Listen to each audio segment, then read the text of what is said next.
Allora è stato smarrito il tesserino di Camilla Cuzzuo, l'aveva nuotato in corsia 7, quindi l'invito a verificare alla ragazza che ha nuotato magari nella serie precedente, Alice Onovic, rinascita Team Romagna, quindi ragazze per cortesia verificate, non aver preso erroneamente un tesserino non vostro. Quindi prima serie, torniamo in acqua perché si assegnano ancora le medaglie, sono quelle maschili ragazzi dei due stile con Filippo Luci in corsia 4 che ritroviamo dopo la bella vittoria ieri sulla gara dei 400. Gianmarco Foglia a condurre i 50 con 26,98 e poi proprio Luci 7,40, Dainese 7,46. Presentiamo la terza serie assoluti maschi.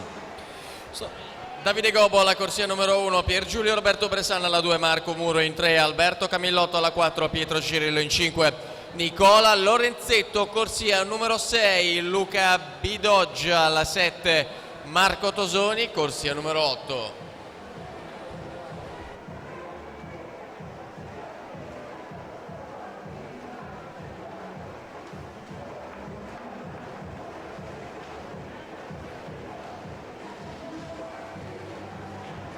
Prossima virata è quella dei 150, ancora Foglia e Luci che prova a compiere il sorpasso in questo terzo tratto e così è, 29,92 per lui, 30,64 per Foglia, Dainese 30,11, quindi in 43 centesimi racchiusi i primi tre atleti con Filippo Luci che ieri è andato via nella seconda parte durante i 4 e prova a fare lo stesso questa mattina sui 200. Gianmarco Foglia che risponde però in corsia 3, quindi è davvero un duello bellissimo per la vittoria con l'atleta del Team Veneto a spuntarla, Gianmarco Foglia 1,56,15 per lui, Filippo Luci 1,56,76, Tommaso Dainese terzo con 1,56,86.